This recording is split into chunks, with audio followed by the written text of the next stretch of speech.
Hey, what's up? It's Renzo Starr. Nice to meet you, Renzo. So first I just wanted to ask, who are you? Who's Renzo Starr? Um, Renzo Starr is an artist who was born in Charlotte, North Carolina, moved to Los Angeles, and it makes electronic pop music. So I feel like they pull a lot of influences, or I pull a lot of influences from all different types of places, from like alternative music to hip hop music to jazz music or just pop or R&B, really any type of genre.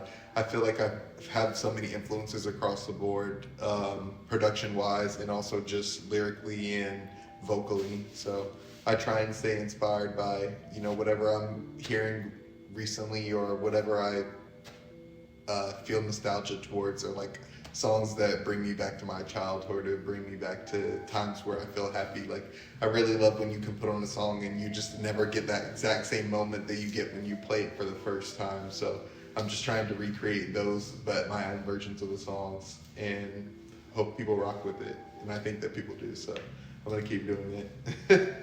um, like what goals do you have set up for yourself?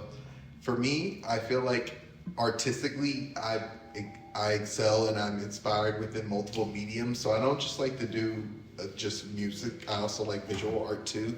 So as far as goals, I'd love to get some art, in the MoMA, some art in the Getty, in the Broad, and I think it'll happen in my lifetime too. And I'm just dedicated to do it as long as it's going to take until those things start to happen. Whether it takes like 20 years, 5 years, 2 years, or 40 years, I just know that in my lifetime I'm going to see those things happen. So for visual art, I think that's definitely my goal.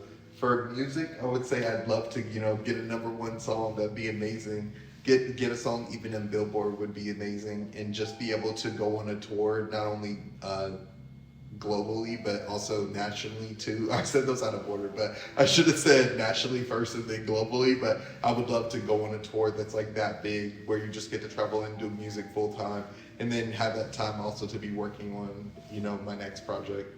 I'm excited to also release some music, not only my solo stuff, but also with my band too, and just to continue growing as a musician and keep getting better. I feel like that's all I can really hope for, and just continue finding joy and love in creating music and working on music with people, because I think that that's really the main thing for me that inspires me and brings me happiness, is just the joy of actually creating the music. Because we'll never know what happens with our stuff once we put it out into the world, but I feel like as long as we enjoy the act of actually making the art and like the moment that we capture, then that's really all that we get to enjoy as a musician. And the rest of it is just how the world reacts to your art, whether it's visual art or musical art. It's like you get that experience of creating it, and then you put it out into the world, and it becomes something different, because people always want to interpret it and say your art is one thing or another thing, or say, oh, he had this intention with it, but you really are just creating from your spirit. So I don't really feel like every single thing that we create is so intentional. And for me, I think lyrically and musically, there's intentionality in wanting to put my own style into it, but I would say I very much try and be free flowing with my creative style and how I approach making music. I really like to, be very Jackson Pollock about it, even though that's not one of my favorite artists, but I really feel like I kind of try and throw everything on the canvas that I can. And then, even though he couldn't do this, I can erase things because we're in a technological world. So remove what I don't like and keep what I have. And then by the end, you have a masterpiece that you really enjoy. So I think it's been working for me, and I'm just going to keep creating my art in that way and see how much better it will become and how big it can become. And just also using, strategic techniques as far as marketing the music and reaching people. Another question. How did you get into music? I actually got into music in college. I used to play, a little guitar when I was younger, but I never really took it so seriously. And then I used to freestyle a lot when I was in high school and just took it into college. Then when I was in college, they had some recording studios on campus, so I went to the recording studios, and then I just started working on some music with some friends. Then I ended up meeting another person who was a producer, and then we started working on a project together. And just I continued cooking after that, and made more friends that were interested in music, and actually kind of tapped into the whole music scene in my area where I was in school in Raleigh, and just did a lot of shows in that area, and then just kept working on it, kept working on my craft, and continuing to make music. And here we are, still making music and not stopping anytime soon. So it's just been a whole process. But that was the inception was definitely in college. That was when I first, it was like, what if I did make music and not just like freestyle, but I actually like recorded something? And I think my style has shifted so much from that point, because before I feel like I really saw myself in the hip hop type of lane. But now if somebody's like, oh, are you a rapper or whatever, I honestly, even though I can answer the question yes, I feel like I wouldn't say I'm a rapper. I feel like I would say I just am a vocalist and a musical artist. And like, however, sometimes my voice comes out as like rapping, sometimes it comes out as singing, sometimes it could be anything, how I'm feeling that day. I just express myself the way that my voice sounds, that it should come out on each track. Each song pulls a different thing out of me. And I honestly don't think I try and have so much of a I'm gonna rap on this approach. Now, obviously, I'll put a verse that's hot, and I'll write a hot verse, but I don't necessarily see it as, oh, I'm rapping on this. I just am putting my voice on this, and then finish the song. What is my creative process like? For me, a lot of times, since I like to produce my stuff, I feel like my creative process is starting from a beat, and then while I'm making the beat, I'm trying to hear what needs to be added to it, but at the same time, I start hearing little vocals or like little things that could go into it. And then I start, vocalizing and just trying to put words to those noises. And then that's how I come up with the lyrics. And then I'll make a scheme together that fits 2 lyrics and then 2 more. And then I have 4 lines, and that makes a whole, verse, or double it and make it a longer verse, and then try and come up with something catchy for the chorus, but just try and make it all in one setting. That way I really capture the energy I had in that moment. And I feel like a lot of times my songs and my lyrics really pull from like relationship experiences and like queer experience, and just navigating the world romantically as a queer person in 2024. Like, I think that I try and pull from my romance in like nuance and ways to express it through my art. And that's a lot of the ideas I feel like I have about music come from emotions of romance and like just the chaotic nature of it and how these things go. Like, I can't speak for everybody, but for me, it can always be pretty wild when it comes to emotions and like love and relationships. So those things usually tend to inspire me a lot because they're just so wild. And that's kind of how my music is. A little bit wild, or all over the place.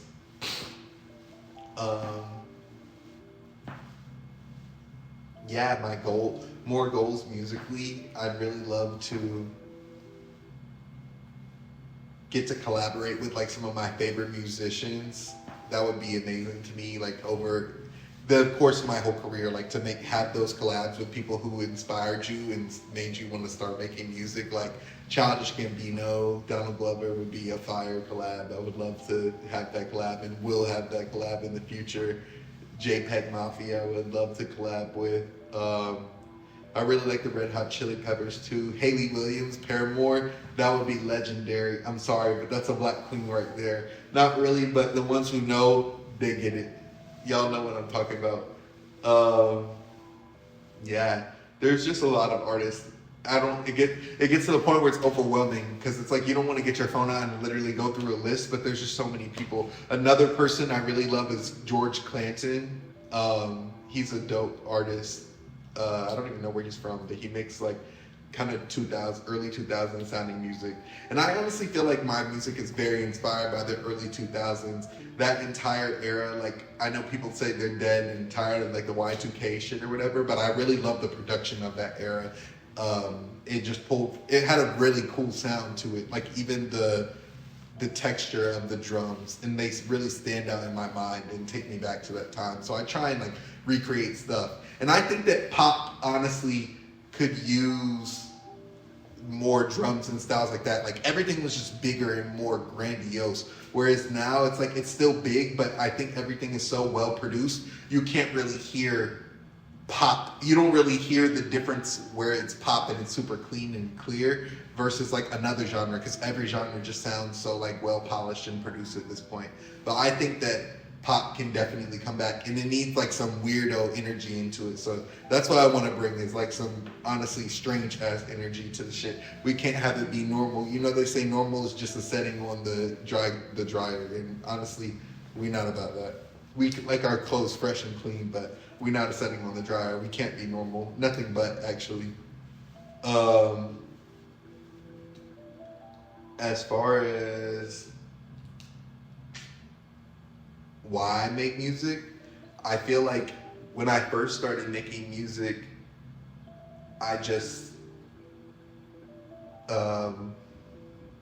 wanted to see what I could do and see what I could create, because I had already, visual art is my original art form, so I just knew I can make art, like let's make it in a different genre. And so I started working at that and seeing what I could create. And at first I didn't even know how to produce music, so I just, you know, would do my vocals on stuff. But then I started wanting to get more into production, because I really wanted to create art that spoke of my specific taste. Like, what is the music inside my body, inside my mind and my spirit? I wanted to bring that to life and do that, not just use my voice to make the music. And so I feel like through that process, it's helped me figure out a lot more about like what I want to put into the world and why I'm doing it. To bring it all back to the original question of like why I do it, I think just for other kids who are like me, one of my favorite artists, if not my favorite artist, Childish Gambino, one of the things that always stood out to me and that I loved is just because I could look at him and see like, oh, this is another like awkward black kid. They're just different, but they're like still them. They're still confident to just be themselves and be proud of who they are. And I always felt inspired by him in that way. And I'd love to be the inspiration for somebody else to just continue being themselves. Or like Nardwar says, rocking out in the free world, for real though. Just being your fucking self and loving it, and that being enough. And I want to be that voice for other, hopefully black queer people too, because there's only so many of us, just a handful of us, and a handful of us that make this turned ass music. So we got to look up for each other, and I'd love to be, you know, that inspiration for somebody else to come up and just make more art. At the end of the day, that's the only thing that's gonna last. All this other bullshit is here today and gone tomorrow, or whatever that sample is on Drake. I think it was Quincy Jones, which also Quincy's definitely fire too, as far as musicians, just historically. Yeah, I think that music is headed to a scary place, honestly, because with the AI shit, who knows what's gonna go on. But I also think, just like that quote that we're laughing about, but it really is gonna last. All the real shit is gonna push through, and I think that that's all I want to do, is just make real shit that's genuine to me and genuine to my experiences and my life, and not on some, not even performative, but like I'm a caricature, but I'm a caricature of me. So it's like, it's still, you're getting the me, you're still getting the raw for the most part. I'm not going to name names and snitch, but at the same time, y'all are getting the real tea, the real stories from me, uncut, no filter, with the real flavoring, no artificial shit. And I hope that it's just going to be that way for as long as it can be. I want y'all to hear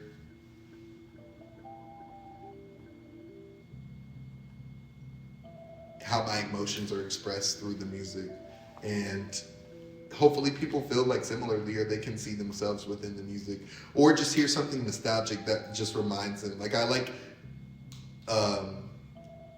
to make like shit that's like earworms, like it's gonna stick in your head and catch, and then you'll be singing that melody for a while. So I just wanted to stick with people, and they hear that song that comes on, and like I said, you just know instantly the song is so good, you can never have back that moment of when you heard it the first time, but you're gonna keep playing it and playing it back. And that's just the type of stuff that I want to cook up and share with y'all. I really have been trying to take a strategy of like I think quality over quantity. I don't know how people feel about it. Some people feel like quantity over quality, or just like quantity in general. But for me, I'd rather put out fewer things that I'm like, I look back and I know I love all of it, than like put out so much and I don't really love every single thing. So I'm, don't let myself feel like I'm rushed to do anything, because I want to give the best product and put the best thing out there. And once it's out, it's out. So I want to make sure I do my part and give you the best possible thing that I can. But 2024 is definitely about to be a year of a lot of drops. I'm definitely trying to feed the streets and take the shit over, and a lot more videos too.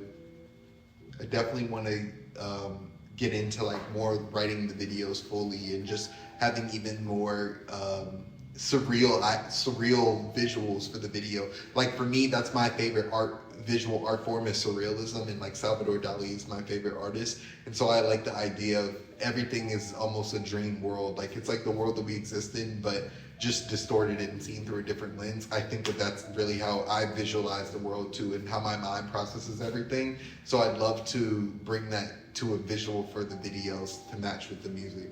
I think that the music has a little bit of like a surreal vibe, or like a trippy vibe to it at times. As far as like what I want to improve on as an artist, I want to just continue growing as a songwriter. I really want to figure out like the full chemical equation to how to make my song like every single time. I feel like it's always a different experience writing a song, but I'd love for it to just be like you walk in and you already know every element you need to pull from to put it together and make it so that it's, unique to you in like an authentic experience, but also are pulling from an authentic place, but also relatable to people. Because I think that that's one thing that's really powerful about music in the songs that I identify with the most. There's just those lines that are so relatable and memorable that's why it lives with you and you carry it out through your entire life. And I'm just trying to make those same songs for the next generation. So we're still here, we queer, and we still rocking in the free world. Shout out Narwhal.